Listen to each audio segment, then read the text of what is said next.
Babi goreng tanpa minyak, sungguh nikmat rasanya. Tuayan memang banyak, tetapi sedikitlah pekerjanya. Saya Pastor Petrus Suharjono SCY mengaturkan kepada Anda sekalian salam kasih hati kudus Yesus dan berkat Allah yang Maha Kuasa dalam nama Bapa dan Putra dan Roh Kudus. Amin.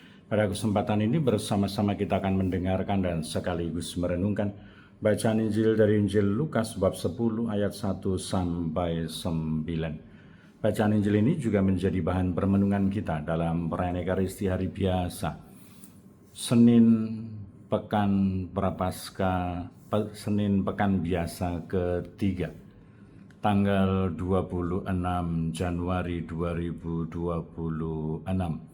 Gereja mengadakan peringatan wajib Santo Timotius dan Titus, seorang uskup. Pada suatu hari Tuhan menunjuk 70 murid lalu mengutus mereka berdua-dua mendahulunya ke setiap kota dan tempat yang hendak dikunjunginya. Katanya kepada mereka, "Tuayan memang banyak tetapi sedikitlah pekerjanya. Karena itu mintalah pada Tuhan yang mempunyai tuayan supaya ia mengirimkan pekerja-pekerja untuk tuayan itu. Pergilah, camkanlah. Aku mengutus kamu seperti anak domba ke tengah-tengah serigala.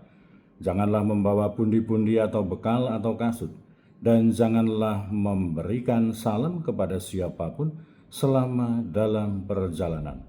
Kalau kamu memasuki suatu rumah, katakanlah terlebih dahulu, damai sejahtera bagi rumah ini. Dan jika di situ ada orang yang layak menerimanya, damai sejahtera, maka salammu itu akan tinggal padanya. Tetapi jika tidak, salammu itu akan kembali padamu. Tinggallah dalam rumah itu, makan dan minumlah apa yang diberikan orang kepadamu, sebab seorang pekerja patut mendapat upahnya. Janganlah berpindah-pindah rumah. Jika kamu masuk ke dalam sebuah kota dan kamu diterima di situ, makanlah apa yang dihidangkan kepadamu, dan sembuhkanlah orang-orang sakit yang ada di situ, dan katakanlah kepada mereka, kerajaan Allah sudah dekat padamu."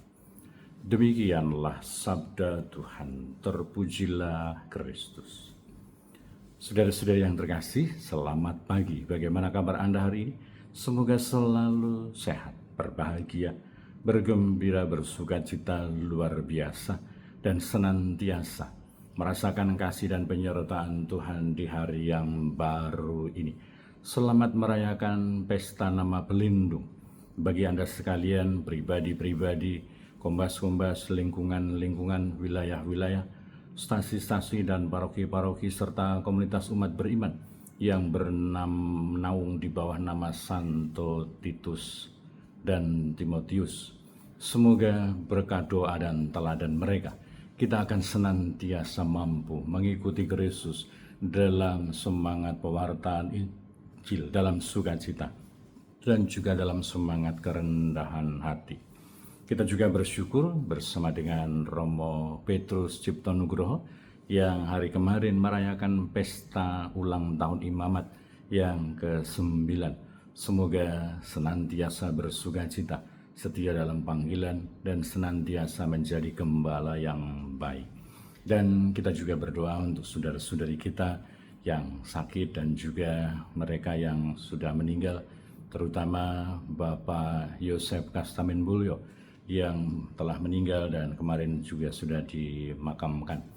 Dan semoga kita tetap tekun dan setia, saling mendukung, mendoakan satu sama lain, supaya kita diteguhkan dalam iman, dikokohkan dalam harapan, dikobarkan dalam kasih kita kepada Allah dan juga kepada sesama. Kita berdoa untuk mereka yang tua, yang lansia, yang sakit. Kita berdoa untuk mereka yang masih kecil, yang masih dalam masa pertumbuhan. Kita juga berdoa untuk mereka yang masih di bangku pendidikan, dan bagi yang sudah selesai sekolah dan sedang mencari pekerjaan dan teman hidup yang tepat. Semoga didengarkan dan dikabulkan oleh Tuhan, Dan bagi mereka yang terus aktif ambil bagian dalam kegiatan pelayanan pastoral untuk kemuliaan Tuhan dan keselamatan sesama. Juga kita berdoa untuk pribadi-pribadi, keluarga-keluarga yang menghadapi persoalan-persoalan di dalam pribadi dan keluarga mereka. Semoga Tuhan sendiri yang menghibur, menolong, membimbing, menguatkan, supaya menemukan solusi dan jalan keluar yang terbaik. Dan bagi yang sudah meninggal, kita berdoakan, entah mereka yang kita kenal ataupun mereka yang tidak kita kenal, yang tidak pernah kita didoakan, kita doakan semoga berbahagia bersama dengan para kudus di surga. Dan kiranya nasihat yang disampaikan oleh Yesus kepada para muridnya, dan tentu saja itu juga adalah nasihat, inspirasi, kekuatan rohani, dukungan rohani untuk kita. Aku mengutus kamu seperti domba ke tengah-tengah serigala. Semoga kita senantiasa pribadi-pribadi yang telah dibaptis, yang tergabung dalam kesatuan gereja Katolik, yang diutus, dipanggil untuk menghadirkan kerajaan Allah seperti yang ditegaskan oleh Yesus. Katakanlah kepada mereka, kerajaan Allah sudah dekat padamu.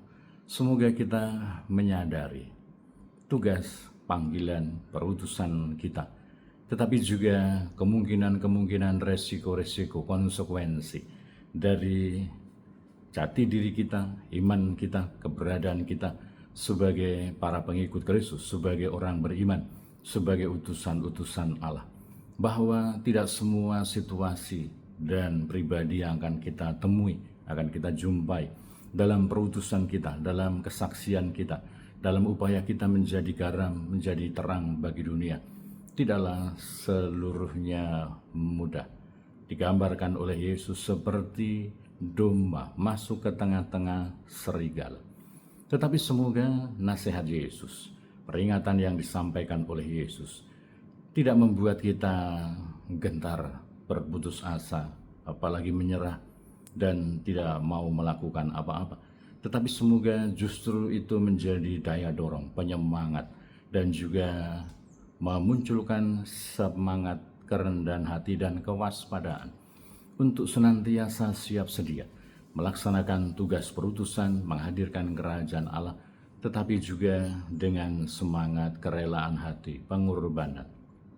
Semoga ketika mengalami kesulitan, semoga ketika kita menitikkan air mata, semoga kita merasa repot, semoga ketika kita merasa seolah-olah begitu berat salib kehidupan, karena kita menjadi pengikut Kristus, karena kita menjadi utusan-utusan Allah, semoga kita tidak berhenti hanya kepada mengeluh, tetapi semoga kita terus berjuang, meneguhkan semangat kita, meneguhkan harapan kita, dan juga meneguhkan cinta kasih kita kepada Allah dan kepada sesama. Semoga tidak ada kata menyerah, tetapi semoga terus berjuang, siap sedia, mencoba, bertekun, dan senantiasa mengandalkan Tuhan di dalam kehidupan kita. Tidaklah cukup hanya mengandalkan kekuatan manusiawi belaka. Hanya rahmat Tuhan yang akan memampukan kita. Karena perutusan itu juga datang dari Tuhan Yesus Kristus. Dan yakinlah bahwa rahmat Tuhan cukup bagiku, yang akan meneguhkan, menguatkan, dan menjadikan kita tetap setia, tetap tekun melaksanakan tugas perutusan kita, mewartakan kerajaan Allah sudah dekat. Berkat Allah yang Maha Kuasa dalam nama Bapa dan Putra dan Roh Kudus. Amin.